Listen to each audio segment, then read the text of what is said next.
चलिए शुरू करते हैं आज की क्लास। देखिए जो व्यक्ति आपको दिख रहे हैं स्क्रीन में, इनका नाम सभी आप लोग जानते होंगे। ये हैं हमारे लोकसभा के स्पीकर ओम प्रकाश बिरला जी। 29 नवंबर को लोकसभा और राज्यसभा दोनों में जो 3 कृषि कानून थे उनको वापस ले लिया गया। जिस तरह हमारी संसद कानून बनाती है, यानी लोकसभा और राज्यसभा मिलकर कानून बनाते हैं, उन्हीं के पास आर्टिकल 245 में ये शक्तियां हैं, ये पावर है कि आप किसी कानून को वापस ले सकते हैं।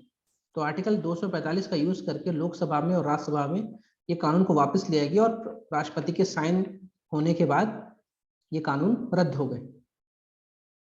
अब ये जो 3 कानून थे, 3 कृषि कानून थे, इसके बारे में मोदी जी ने अभी जो गुरु नानक जयंती थी उस दिन सुबह इन्होंने टीवी में आके कहा था कि हम ये तीनों कानून को वापस ले लेंगे और 29 तारीख को विंटर सेशन यानी शीतकालीन सत्र शुरू हुआ संसद का और ये 3 कानून वापस ले लिए गए।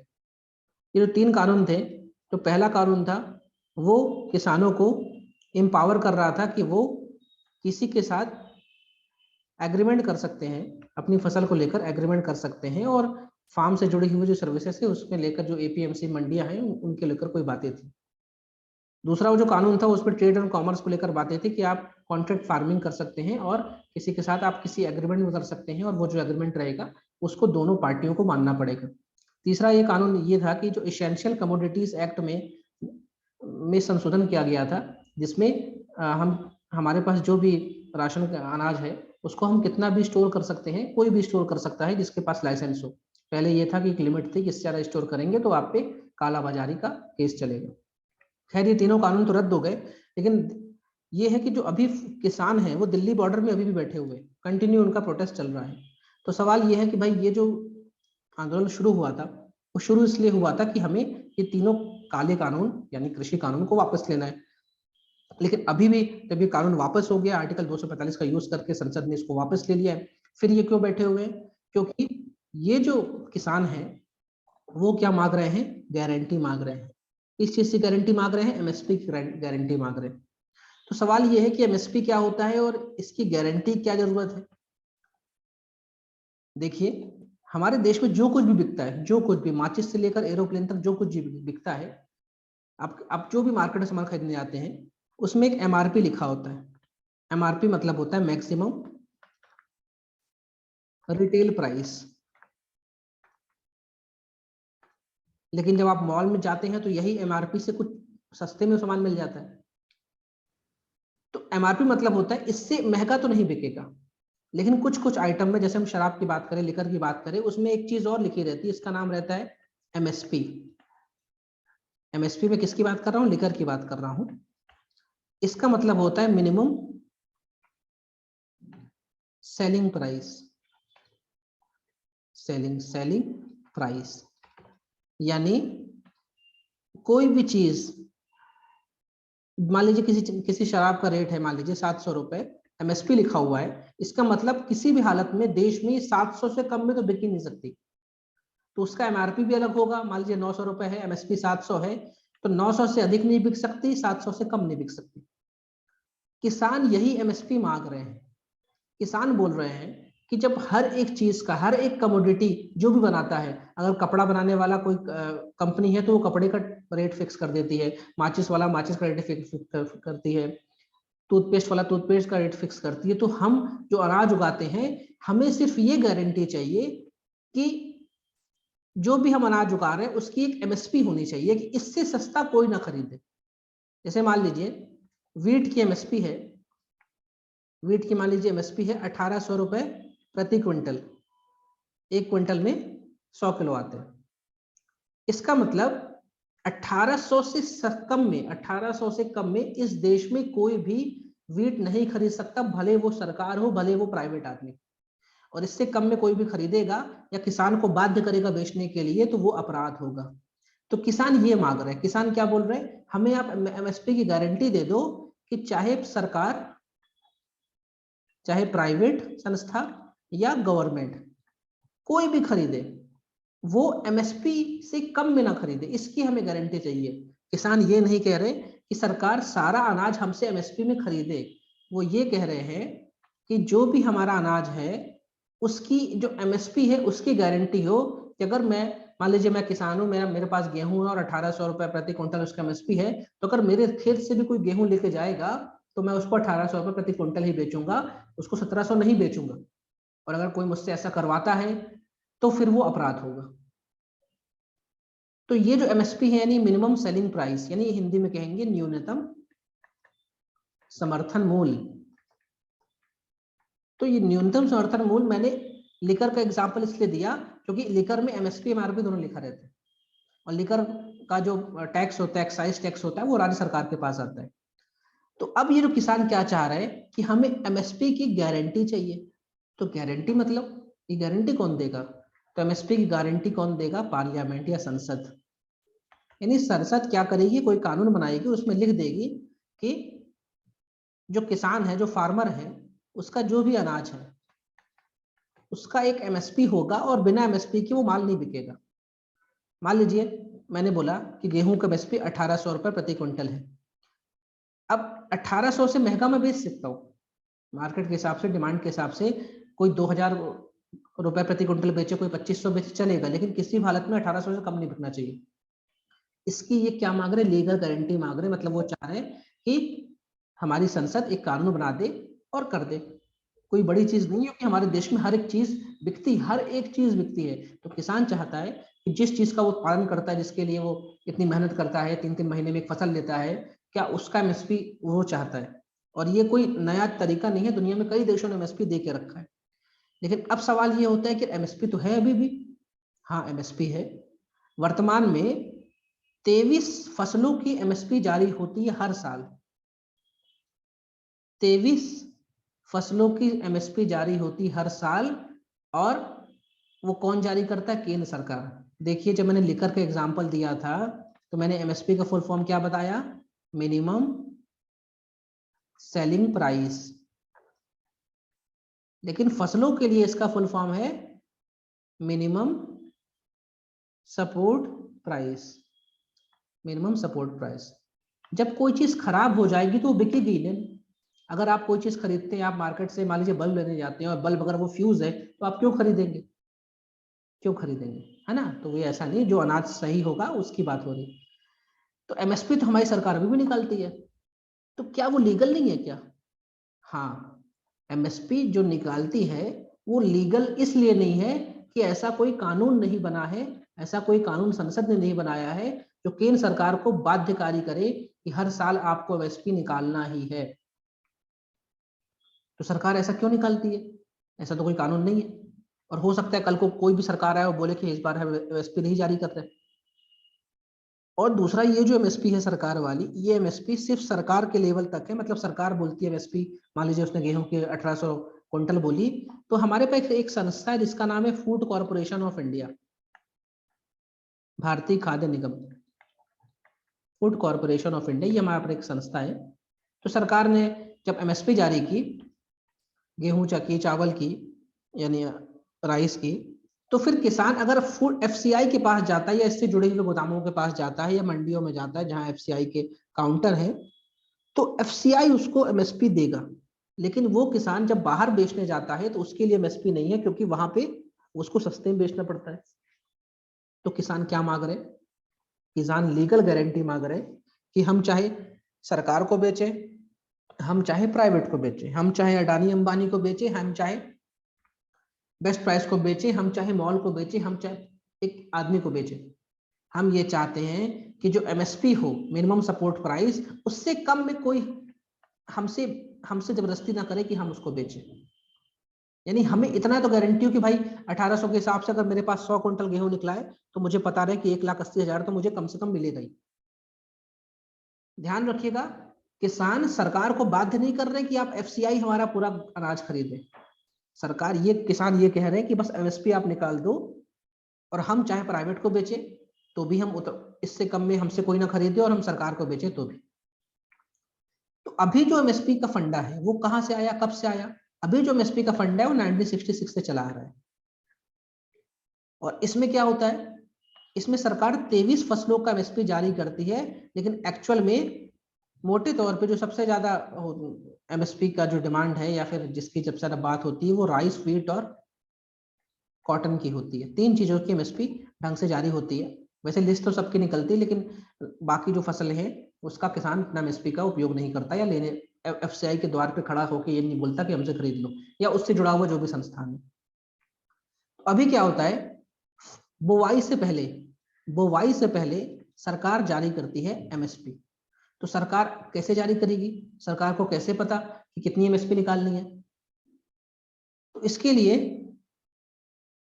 एक कमीशन बना हुआ है, उसका नाम है commission of agriculture cost and prices, CACP, commission of agriculture cost and prices. यानी खेती से जुड़ा हुआ जो भी कॉस्ट लगी और उसकी जो उपज का रेट है उसके लिए कमीशन है।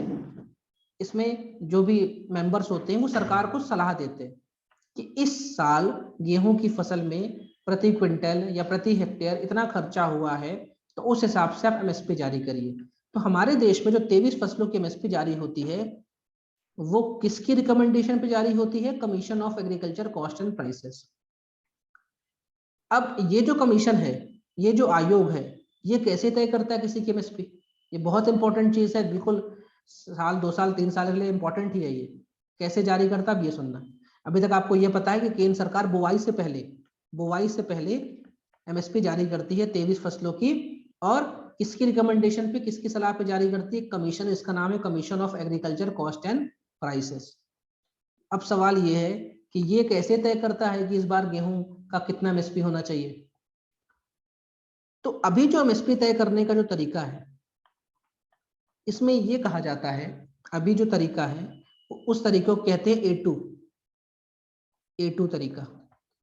इसमें 2 चीजों को जोड़ा जाता है। पहला, जो उसकी लागत लगी, लागत कैसी, उसने जो बीज लाया, फर्टिलाइजर लाया, कीटनाशक लाया, जो डीजल लाया, जो सिंचाई में बिल भरा, जो उसने मजदूर लगाए काटने के लिए, बोने के लिए, जो भी उसकी लागत लगी, प्लस उसके घर वालों ने भी काम किया, उसने भी काम किया। भाई एक किसान दिन में 3 बार खेत में जा रहा है फसल देखने, अगर वो कहीं और नौकरी करता तो दिन के 400-500 कमाता। तो जो उनका लेबर लगा, किसका लेबर? फैमिली का लेबर लगा। भाई किसान अकेले तो नहीं, किसान अगर खेत में काम कर रहा है उसके बच्चे उसके लिए खाना लेके आएंगे, 4 बार जाएंगे, किसान की वाइफ लगी होगी या घर के और 4 लोग लगे होंगे। तो इन दोनों की जो भी लागत निकलती है, सरकार का वो जो कमीशन है वो तय करता है। और मान लीजिए ये लागत आई 100 रुपए, तो 100 रुपए का 50%, यानी 50 रुपए और जोड़ के, 100 में 50 रुपए और जोड़ के सरकार बोल देती है कि भैया इस बार 150 रुपए एमएसपी होगा जिस भी फसल का। ये अभी तरीका है। यानी जो भी इसमें लागत लग रही है, जो भी इसका इनपुट लग रहा है, साथ में जो फैमिली का लेबर है, जो भी मजदूरी है। देखिए कोई मजदूर आके मजदूरी करेगा वो सब लागत में गया, लेकिन जो मालिक है, खेत मालिक है, वो भी दिन में 4 बार जा रहा है, रात दिन जा रहा है, कभी मोटर चालू कर रहा है, बंद कर रहा है, खेत में देख रहा है सिंचाई कैसे हुई है, उसकी भी तो लागत, उसकी भी तो कुछ लागत होगी। ये दोनों मिला के A2 आता है, उसका 50% सरकार जोड़ के एमएसपी जारी करती है। लेकिन हमारे देश में जो हरित क्रांति आई है, देश में हरित क्रांति लाया था जो व्यक्ति, उनका नाम था MS स्वामीनाथन, ग्रीन रिवॉल्यूशन लाने वाले। इनकी अध्यक्षता में एक कमेटी बनी थी, उसका नाम था स्वामीनाथन कमेटी। इनसे ये कहा गया कि साहब आप बताइए हमारी खेती को और कितना उन्नत किया जा सके और खेती में और जो भी सुधार है वो बताइए। इन्होंने सबसे इंपॉर्टेंट जो सुधार बताया था वो एमएसपी को लेकर था। इन्होंने बोला था ये जो आप सिर्फ लागत जोड़ रहे हैं और लेबर जोड़ रहे हैं फैमिली का, ये तो ठीक है, इसके साथ एक चीज और जोड़िए। क्या जोड़िए? इन्होंने बोला कि वो जो जमीन है, जो लैंड है, उसका रेट भी जोड़िए, उसकी कीमत भी जोड़िए, उसका प्राइस भी जोड़िए। क्या मतलब ये? मान लीजिए 1 हेक्टेयर खेत में गेहूं हो रहा है, तो गेहूं हो रहा है तो वो खेत पूरी तरह ऑक्युपाई है, भरा हुआ है। अगर उस खेत को ये किसान बेच दे या उस खेत को किराए पे उठा दे, कोई शादी हॉल वाला है उसको किराए पे दे दे, या वहां पे वो कोई गार्डन बना दे, उससे लोगों से ले, या स्विमिंग पूल बना के कुछ करे, मतलब अगर उस जमीन का कुछ और उपयोग वो करेगा तो उससे भी तो उसकी आय होगी। लेकिन अभी उसकी जमीन पे जो फसल हो रही है वो, तो इन्होंने कहा जो जमीन की कीमत है उसको भी आप जोड़ो, जो जमीन की कीमत है उसको भी आप जोड़ो, और इन तीनों को जोड़कर जो रिजल्ट आए उसका 50% लाओ। मालूम चला कि मैंने जमीन की कीमत जोड़ दी 20 रुपए, तो अब एक्चुअल कितना हो गया, 100 और 20 120, तो यहाँ 120 लिख देता हूँ, उसका 50% हो गया 60, तो 150 की जगह अब कितना मिले किसान को, 180। तो ये जो था इसे कहा गया C2, इसे कहा गया C2, यानी कॉम्प्रहेंसिव कॉस्ट कैलकुलेशन। ये किसने रिकमेंड किया था, स्वामीनाथन कमेटी ने, कि आप लागत भी जोड़िए, उनका जो लेबर है घर परिवार का उसको भी जोड़िए, और उस जमीन की कीमत जो भी उसका लीज में देने की कीमत होगी उसको भी जोड़िए। किसान ये बोल रहा है, यही मांग कर रहा है सबसे मेन, कि साहब एमएसपी को पहले तो आप एक कानून बना के लीगल कर दो, दूसरा जब एमएसपी जारी करे तुम्हारा CACP, तो ध्यान रखे जो स्वामीनाथन भाई ने कहा था कि C2 के हिसाब से होना चाहिए वो मिलना चाहिए, क्योंकि अभी उस जमीन का तो कोई कीमत ही नहीं तय हो रहा भाई, वो जमीन से सिर्फ फसल हो रही है, और उस मान लीजिए उस जमीन से वो 2 लाख की फसल निकालता है, लेकिन अगर उस जमीन को किराए पे उठाता, मान लो शहर की जमीन है, तो उस जमीन से हो सकता है उसको साल के 10 लाख रुपए किराया मिल जाता, लेकिन फिर भी वो खेती कर रहा है, क्योंकि अगर सभी लोग अपनी जमीन किराए पे उठा देंगे तो खेती कौन करेगा, और खेती नहीं करेगा तो हम खाएंगे क्या, फूड शॉर्टेज हो जाएगा। तो ये भी इनका एहसान मानना चाहिए किसानों का कि वो अपनी जमीन को इतनी कीमती जमीनों में खेती कर रहे हैं। तो ये स्वामीनाथन भाई ने कहा था, लेकिन अभी वर्तमान में जो A2 वाला सिस्टम है जिसमें लागत और जो घर परिवार का जो लेबर है उसको जोड़ के उसका 50% और जोड़ के सरकार एमएसपी निकाल देती। तो ये है मेन मुद्दा, ये है मेन मुद्दा।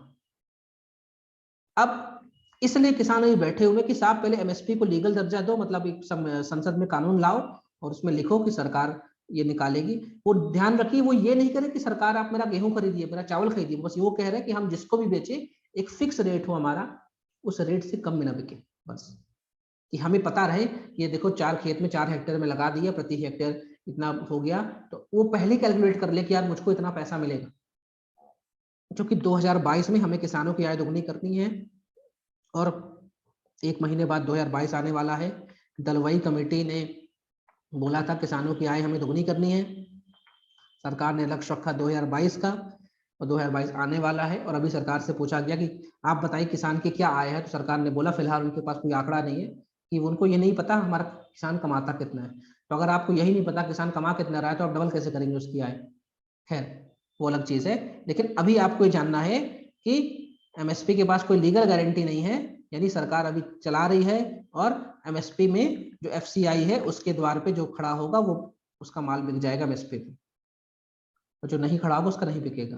दूसरा, अभी एमएसपी का जो रेट है वो A2 के हिसाब से, और इसमें जमीन की कीमत को नहीं जोड़ा जाता, यानी स्वामीनाथन जो रिपोर्ट है उसको सबसे मेन क्लॉज है उसको अभी नहीं माना गया।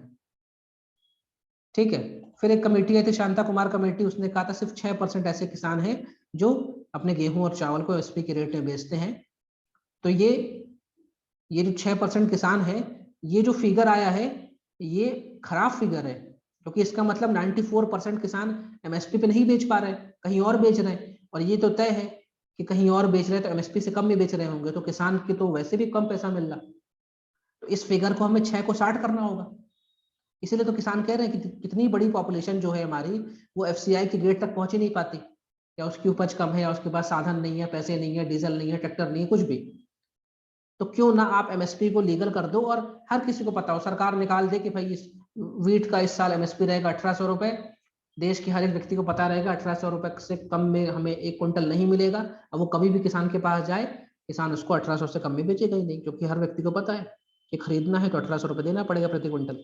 ये किसान मांग रहे हैं, क्योंकि 94% किसान तो एमएसपी जो है उसका फायदा ले ही नहीं पा रहे, यानी वो अपनी उपज को उसकी कीमत से कम में बेच रहे हैं।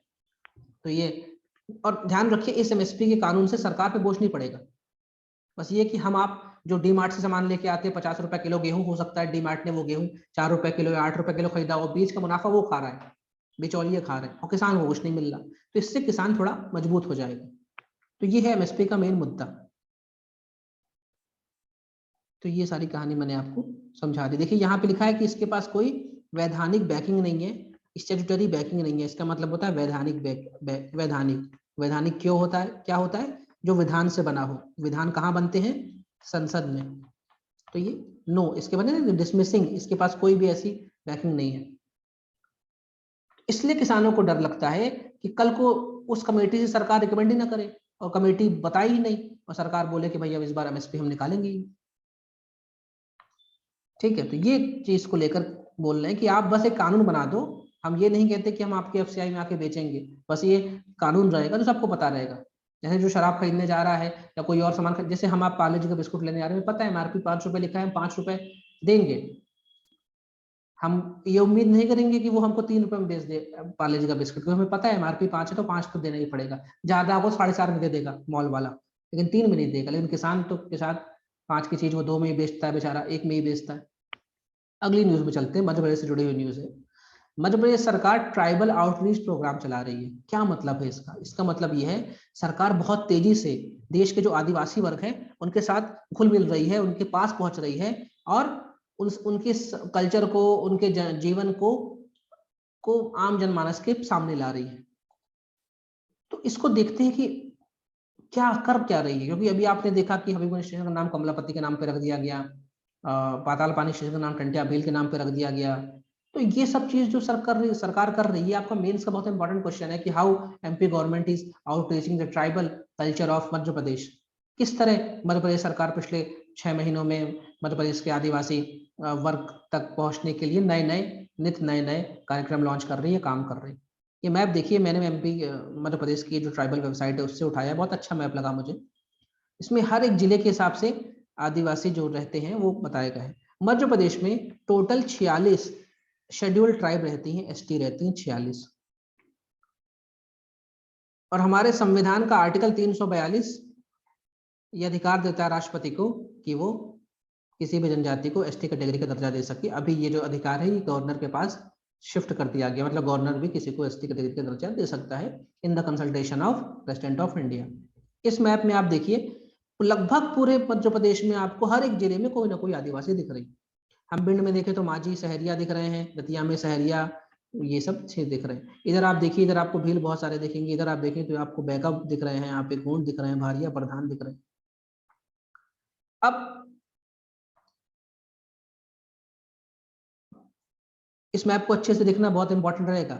अब हम बात कर लेते हैं कि मध्य प्रदेश सरकार किस तरह ट्राइबल आउटरीच प्रोग्राम कर रही है, क्योंकि अपने पिछले मैंने करंट अफेयर्स के लेक्चर्स में इन बारों में जिक्र भी किया है। जैसे एक 1996 का पंचायत एक्सटेंशन कानून आया है, तो देश में ऐसे इलाकों में जो शेड्यूल्ड एरियाज वाले इलाके हैं जहाँ ट्राइबल पॉपुलेशन ज्यादा है, उनके लिए पंचायत का एक नया कानून आया था, panchayat extension to scheduled area. इसको शॉर्ट फॉर्म में पेसा कानून कहते हैं, मैंने पिछली क्लास में इसका जिक्र किया हुआ है। तो ये हमारे कई सारे जिलों में लागू है, क्योंकि आप देखिए पूरे मैप में पूरे 52 जिलों में आपको आदिवासी बेल्ट दिख रही है। तो जहां जहां आदिवासी की पॉपुलेशन 50% से ज्यादा है, उन गांव में पेशा कानून चलता है, ग्राम पंचायत के पास पेशा कानून वाले ताकत है। अभी हम देखें कि शिवराज सरकार ने जो महुआ से बनने वाली शराब है, महुआ से बनने वाली शराब है, उसको हेरिटेज शराब घोषित कर दिया गया है, यानी सांस्कृतिक शराब का दर्जा दे दिया है। उसके बाद इसके पहले क्या होता था, ये जो इलीगल शराब बनती थी या नकली शराब बनती थी या जो भी कच्ची शराब बनती थी, इसको लेकर जब पुलिस इनको पकड़ती तो केस दायर करती। तो शिवराज सरकार ने कहा कि भाई जो भी छोटे मोटे केस है, ये हमारी सांस्कृतिक शराब बनाने को लेकर जो भी छोटे मोटे केस है, इन सारे केसेस को क्या किया जाएगा, वापस लिया जाएगा। और क्या बोली सरकार, सरकार ने बोला कि भाई होम डिलीवरी अनाजों की घर पहुंच सेवा शुरू कराई जाएगी। ये भी मैंने आपको पिछले करंट अफेयर में पढ़ाया है आपको। छिंदवाड़ा में जो यूनिवर्सिटी है, सरकारी यूनिवर्सिटी, उसका नाम शंकर शाह के नाम पर रखा जाएगा। शंकर शाह जो हैं वो आखिरी गोंड राजा हैं गढ़ा किंगडम के। ठीक है, टंटिया भील के नाम से जो रेलवे स्टेशन है, कहाँ का, पाताल पानी का रेलवे स्टेशन, उसका नाम किया जाएगा। बस स्टॉप किया जा रहा है, MR4 जो 10 है वो उनके नाम पे किया जा रहा। और एक मेमोरियल बनाया जा रहा है खंडवा में। टंटिया भील को रॉबिन हुड ऑफ मध्य प्रदेश कहते हैं। 1857 क्रांति के समय इन्होंने बहुत बढ़िया योगदान दिया था। ये सब मैं बता चुका पिछले क्लास लेक्चर में। मंडला में एक जो मेडिकल कॉलेज है उसका नाम बदल के राजा हृदय शाह लोधी के नाम पे किया जा रहा है। ये जो व्यक्ति हैं ये बनारस से आए थे और यहाँ पे ही बस गए थे बुंदेलखंड वाले क्षेत्र में, और ये इन्होंने एक गोंड डायनेस्टी शुरू की थी दमोह के आसपास के रीजन में। दमोह जो है अपनी पीतल के कारखानों के लिए, उद्योग के लिए काफी फेमस है। भोपाल का जो हबीबगंज स्टेशन है उसका नाम बदल के कमलापति के नाम पे रखा गया, गोंड रानी कमलापति। और ये भोपाल की आखिरी हिंदू रानी है और इनका जो रूल चलता था वो रायसेन का जो गिन्नौरगढ़ है वहां से इनका रूल चलता था। गिन्नौरगढ़ जो है, गिन्नौरगढ़ तोतों के लिए बहुत प्रसिद्ध है। गिन्नौरगढ़ जो है, गिन्नौरगढ़ रायसेन जिले में आता है, ये तोते के लिए प्रसिद्ध है। ठीक है, इनके पति की हत्या कर दी गई थी और फिर इन्होंने अपना एरिया संभाला। और एक कमलापति के नाम से आपको जो किला है, छोटा सा किला है, वो आपको भोपाल में मिलेगा, छोटे तालाब के पास। ठीक है, तो ये जो सब चल रहे कार्यक्रम, ये सारे कार्यक्रम हैं इसके ट्राइबल आउटरीच प्रोग्राम के, कि सरकार जो ट्राइबल संस्कृति, ट्राइबल एरिया से जुड़े हुए लोग, आदिवासी जो हमारे जननायक थे, उनको सरकार अब उनका वो दर्जा दे रही जो उनको मिलना चाहिए। एक राजा संग्राम शाह के नाम पे एक अवार्ड सरकार शुरू कर रही है, जो कि बेस्ट ट्राइबल आर्ट और कल्चर से जुड़ा हुआ अवार्ड है। ठीक है, और ये भी गढ़ किंगडम के राजा थे। अब इस मैप पे वापस चलते हैं थोड़ा सा। जैसे मैंने बोला, मध्य प्रदेश में टोटल 46 शेड्यूल्ड ट्राइब्स हैं, लेकिन इन सारी ट्राइब में, इन सारी जनजातियों में कुछ ऐसी भी तो होंगी जो बहुत पिछड़ गई हैं, बहुत पिछड़ गई, यानी वो आज भी आदि मानव के हिसाब से जीवन जी रही हैं, बहुत पुरानी तरीकों से काम कर रही हैं, बहुत ज्यादा पिछड़ी हुई हैं। ऐसी आदिवासी जो ट्राइब्स हैं उनको कहा जाता है पर्टिकुलरली वल्नरेबल ट्राइबल ग्रुप, यानी पीवीटीजी। यानी जो आदि एसटी में भी बहुत ज्यादा पिछड़ी हैं, उनको पीवीटीजी में रखा जाता है। और ये इतनी ज्यादा पिछड़ी हैं कि आज भी ये आदि मानव के समय का जीवन जी रही हैं। ये जो कॉन्सेप्ट है, ये कमीशन आया था धेबर कमीशन के नाम से, धेबर आयोग आया था। उन्होंने बोला था कि एसटी में भी ऐसी बहुत सारी जनजातियां जो बहुत ज्यादा पिछड़ी हुई हैं, उनको हमें सरकार उन पर विशेष ध्यान दे, उनको ऊपर लाने की जरूरत है, उनको वो शिक्षा देना है, उनको नौकरी देना है, सरकार विशेष ध्यान दे। तो 1975 में ये कॉन्सेप्ट आया और हमारा जो गृह मंत्रालय है, गृह मंत्रालय ने तय करता है कि कौन कौन से जो एसटी हैं वो पीवीटीजीज कहलाएंगे। वर्तमान में मेरे देश में 75 पीवीटीजीज हैं, 75। और ये किसके अंडर में आते? गृह मंत्रालय के अंदर में। देखिए, हैं ये ट्राइबल कम्युनिटीज, लेकिन इनको इतनी ज्यादा सुरक्षा की जरूरत है, इतनी ज्यादा सरकार की जरूरत है कि ये गृह मंत्रालय के अधीन आती, ना कि ट्राइबल मंत्रालय के अधीन।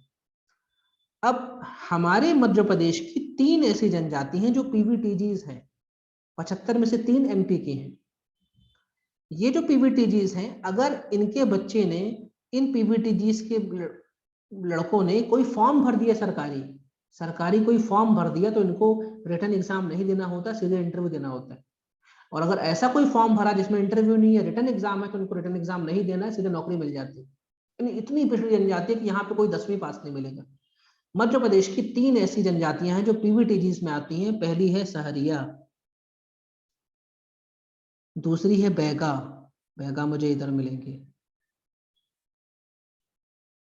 बैगा बालाघाट, और तीसरी है भारिया, भारिया मुझे छिंदवाड़ा में, छिंदवाड़ा भारिया।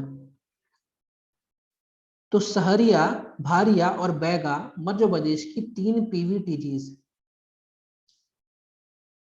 हमारे देश के 17 राज्यों और 1 यूनियन टेरिटरीज में 75 पीवीटीजीज फैली हैं, और सबसे ज्यादा पीवीटीजीज आपको उड़ीसा में मिलेगी। मध्य प्रदेश की 3 जनजाति, 46 में से 3 जनजाति पीवीटीजीज में आती है, जो कि सीधे गृह मंत्रालय के अधीन आती है। यानी अगर इनके बच्चे ग्रेजुएशन कर लिए हैं तो ये पीएससी का पेपर नहीं देना होगा, इनको सीधे इंटरव्यू देना होगा। कांस्टेबल का फॉर्म भर रहे हैं तो रिटर्न नहीं देना है, सीधे नौकरी मिलेगी। ठीक, इतनी ज्यादा पिछड़े हैं, इतनी ज्यादा कि यहाँ पे पढ़ाई का लेवल ही नहीं है, तो इसलिए सरकार ने इनको आगे लाने के लिए सब चीज की। तो पीवीटीजी का कॉन्सेप्ट किसने लाया? धेबर आयोग ने लाया। 1975 से कॉन्सेप्ट चल रहा है। मध्य प्रदेश की 3 जनजातियां जो हैं, सहरिया, बैगा और भारिया, वो पीवीटीजीज में आती हैं। पीवीटीजीज जो हैं वो पिछड़ों में भी बहुत पिछड़े हैं, आदिवासी में भी आदिम आदिवासी के लोग हैं, और मध्य प्रदेश की 3 जनजातियां हैं, देश में कुल 75 जनजाति हैं और जो कि होम मिनिस्ट्री के अंतर्गत आती है। अगली न्यूज में चलते हैं, नेशनल ग्रीन ट्रिब्यूनल के बारे में, राष्ट्रीय हरित प्राधिकरण के बारे में। ये न्यूज में इसलिए आया कि उड़ीसा के अंगुल जिले में जो जिंदल स्टील और पावर लिमिटेड था, वो अपना कचरा, अपना गंदा पानी नदी में छोड़ रहा था। किस नदी में छोड़ रहा था? उसका नाम है यहाँ पे नंदीरा रिवर पे छोड़ रहा था, जिस वजह से पहले एक नाले में छोड़ रहा था, वो नाला नदी में मिल रहा था, जिस वजह से नदी पॉल्यूट हो रही थी। और नदी अगर पॉल्यूट हो रही है, यानी हमारी प्रकृति पॉल्यूट अगर हो रही है, तो शिकायत की गई एनजीटी में, और एनजीटी ने उस पर फाइन लगाया 2 करोड़ का। ये नदी कौन सी है, कौन पानी छोड़ रहा था, हमको नहीं जानना, पीएससी के पॉइंट ऑफ व्यू से नहीं जानना, लेकिन हमें ये जानना है एनजीटी यानी राष्ट्रीय हरित ट्रिब्यूनल कैसे काम करता है, कब पैदा हुआ, इसके पास क्या क्या अधिकार है। तो जो राष्ट्रीय हरित ट्रिब्यूनल है, नेशनल ग्रीन ट्रिब्यूनल है, ये संविधान, ये हमारे जो संसद है उसने एक कानून लाया, इसका नाम था राष्ट्रीय हरित प्राधिकरण अधिनियम 2010 नेशनल ग्रीन ट्रिब्यूनल, और ये अस्तित्व में आया। जैसा कि इसका नाम है नेशनल ग्रीन ट्रिब्यूनल, ट्रिब्यूनल वो होते हैं जिनके पास कोर्ट की शक्तियां होती हैं, लेकिन वो प्योर कोर्ट नहीं होते, लेकिन इनके आदेश भी बाध्यकारी होते हैं, और इनके आदेश को आप किसी भी कोर्ट में चैलेंज नहीं कर सकते। मतलब एनजीटी ने अगर फैसला सुना दिया तो ऐसा नहीं कि आप खुद के हाई कोर्ट चले गए कि मैं चैलेंज करूंगा। तो हमारी पेंडेंसी को कम करने के लिए, हमारे जो इतने सारे केसेस लंबित हैं उनको कम करने के लिए, या किसी स्पेशल प्रकार के केस को सुनने के लिए ट्रिब्यूनल का गठन किया जाता है। हमारे पास अलग अलग केसेस के हिसाब से अलग अलग ट्रिब्यूनल है। प्रकृति, पर्यावरण, एनवायरमेंट, ग्रीन क्लाइमेट को लेकर जो केसेस हैं, उनके लिए एक स्पेशल बॉडी बना दी गई जिसका नाम है नेशनल ग्रीन ट्रिब्यूनल। और ये हमारे एनवायरमेंट को प्रोटेक्ट करने और हमारे जंगलों को बचाने के लिए, हमारे प्राकृतिक संसाधनों को बचाने के लिए ये बना है, और कोई भी इनको खराब करेगा, नुकसान करेगा, तो ये उसको दंड देगा, और इसके दंड कोर्ट जैसे ही होते हैं। इसने फैसला सुनाया कि 5 साल की जेल, तो जेल, कहीं अपील नहीं होगी। तो ये जो एनजीटी बना हुआ है, जिसकी ये तस्वीर आप देखिए, नेशनल ग्रीन ट्रिब्यूनल, ये नई दिल्ली में इसकी शाखा, नई दिल्ली में इसका हेडक्वार्टर है, लेकिन इसकी बेंच आपके मध्य प्रदेश के भोपाल में भी है, पुणे में भी है, कोलकाता और चेन्नई में भी है। ये जो एनजीटी है, इसका जो काम करने का तरीका है, जैसे जो भी नॉर्मल कोर्ट होती है, नॉर्मल कोर्ट में क्या होते हैं, गवाह आएगा, सबूत दिए जाएंगे, यानी एक प्रोसीजर बना हुआ है, कोड ऑफ सिविल प्रोसीजर 1908 का। उस प्रोसीजर में बताया गया किस तरह गवाही, मतलब काम करना है। लेकिन इस ट्रिब्यूनल को इससे छूट दी गई है, मतलब ट्रिब्यूनल जो है नेचुरल जस्टिस के सिद्धांत पे काम कर सकता है। मतलब अगर उसको दिख रहा है कि भाई इसने नाले में पानी छोड़ा और ये नाले का जो पानी नदी को खराब कर रहा है, तो फिर उसको ऐसा नहीं कि कोड ऑफ सिविल प्रोसीजर को पलट के देखना है जज को कि नहीं यार ऐसा कुछ लिखा कि नहीं लिखा है। मतलब जो प्राकृतिक न्याय है, जो दिख रहा है आंखों से कि गलत है, इस सिद्धांत में काम करता है हमारा ट्रिब्यूनल। ये नॉर्मल कोर्ट की तरह जो सीआर जो अपना सीपीसी है उस पर बाध्यकारी नहीं है। दूसरा, इसमें जो भी केस आएंगे 6 महीने के अंदर उनका फैसला हो जाता है, लंबे नहीं खिंचता। पर्यावरण को बचाने के लिए, एनवायरमेंट को बचाने के लिए हमने एक बाकायदा ट्रिब्यूनल खोल दिया। ऐसा करने वाले हम दुनिया के तीसरे देश हैं, और विकासशील देशों में पहले देश हैं। यानी ऑस्ट्रेलिया और न्यूजीलैंड दोनों पड़ोसी देश हैं, इन लोगों ने ऐसा एक ट्रिब्यूनल खोला है, और ये हमने, इंडिया ने खोला। मतलब हम अपनी प्रकृति, अपने एनवायरमेंट, अपने क्लाइमेट को लेकर कितने ज्यादा सजग हैं। ये जो ट्रिब्यूनल है, जैसा कि बोला कि ये कानून से बना हुआ है, इसमें अधिकतम 40 लोग इसके मेंबर बन सकते हैं। इसमें 20 एक्सपर्ट होते हैं और 20 जुडिशियल से, यानी जो आपका न्यायिक सेवा है वहां से आते हैं। और इसका जो हेड होगा, जो इसका चेयरमैन होगा, वो या तो सर्विंग या तो retired chief justice of high court हो सकता है, या सुप्रीम कोर्ट का जज हो सकता है। यानी इस ओहदे के लोग यहाँ के चेयरमैन बनते हैं, और इनका जो फैसला होता है ये बाध्यकारी होता है, और उस पर किसी भी तरह की अपील नहीं हो सकती। इसलिए यहाँ पे नॉर्मल एक्सपर्ट मेंबर्स और जुडिशियल मेंबर्स दोनों को रखा गया है। और यहाँ पे जो एक्सपर्ट्स मेंबर्स होते हैं वो भी अगर सरकार की तरफ से आ रहे हैं तो एडिशनल सेक्रेटरी से बड़े ही पद के होने चाहिए, उससे छोटे रैंक के नहीं होने चाहिए। यानी कोई भी ऐसा यहाँ पे आके नहीं बैठ सकता।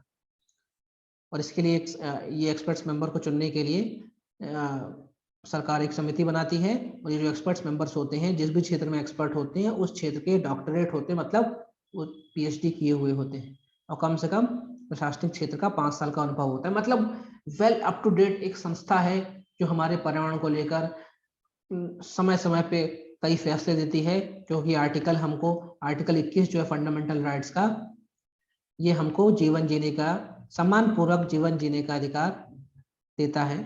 और सम्मान पूर्वक जीवन जीने के अधिकार में साफ हवा भी चाहिए, पानी भी चाहिए, हमें पर्यावरण भी चाहिए, जंगल भी, सब चाहिए। ऐसा नहीं कि सिर्फ जिंदा रहना है। इसीलिए नई दिल्ली में सीएनजी बसेस चल रही हैं, डीजल की बसें आउट हो गई, इसका फैसला था। नई दिल्ली में या दिल्ली के अंदर किसी भी तरह का थर्मल पावर प्लांट नहीं होगा, ये इसका फैसला था। ठीक है, ऐसे बहुत सारे नई दिल्ली वाले इलाके में डीजल वाली जो 15 साल से पुरानी गाड़ी है उनको बैन करने का आदेश इसका था। बहुत सारे ऐसे इसने आदेश दिए हैं जिससे आम व्यक्ति के जीवन में राइट टू लाइफ का जो अधिकार 21 वाला वो और ज्यादा अच्छा हो पाया। तो एनजीटी बहुत इंपॉर्टेंट है, ध्यान रखिएगा कब बना, कैसे बना, क्या काम करता है, कौन इसका हेड होता है, कहाँ कहाँ इसके बेंचेस है, सब ध्यान रखिएगा। अब सवाल है, सरकार वर्तमान में कितनी फसलों के लिए एमएसपी फिक्स करती है?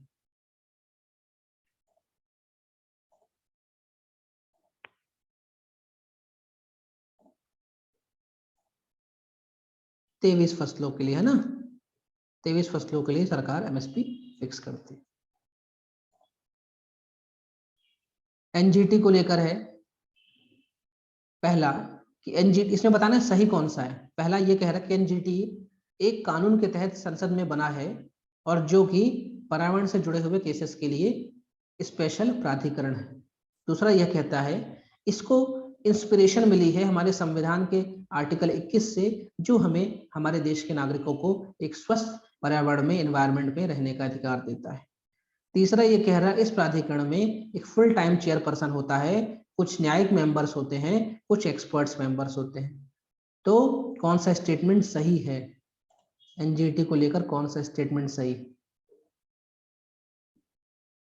पहला, दूसरा, तीसरा, दूसरा या सभी?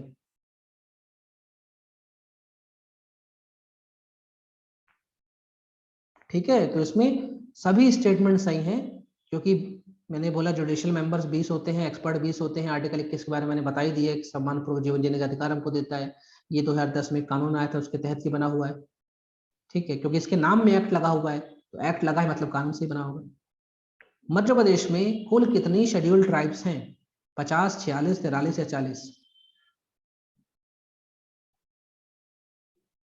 How many recognised scheduled tribes are there in Madhya Pradesh? कितनी एसटी हैं हमारे यहाँ? ठीक है, तो मध्य प्रदेश में 46 शेड्यूल्ड ट्राइब्स हैं। इसमें से 3 पीवीटीजीज हैं। वो कौन सी जनजाति है मध्य प्रदेश की जो साज के पेड़ की पूजा करती है, बूढ़ा देव की पूजा करती है और उनको शराब और मुर्गा समर्पित करती है? बैगा, कोल, कोरकू, सहरिया।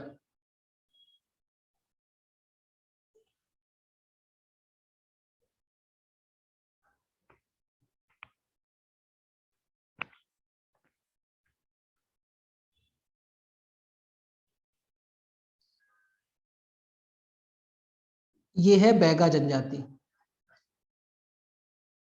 ठीक है, ये है बैगा। और एनजीटी के डिसीजंस को कहीं भी चैलेंज नहीं किया जा सकता। एनजीटी डिसीजन फाइनल होता है, क्योंकि वहां पे जो बैठा हुआ व्यक्ति है वो भी सुप्रीम कोर्ट के जज की समकक्ष है। इस ट्रिब्यूनल का फैसला आप कहीं भी क्लेम नहीं कर सकते। अब 2 करोड़ रुपए का फाइन हो गया जिंदल पे, अब जिंदल ऐसा नहीं कि उठा के लगा सुप्रीम कोर्ट में बोले कि साहब हम अपील करने आए हैं। एनजीटी का फैसला फाइनल है। ठीक है, कोई डाउट हो तो पूछ लीजिए।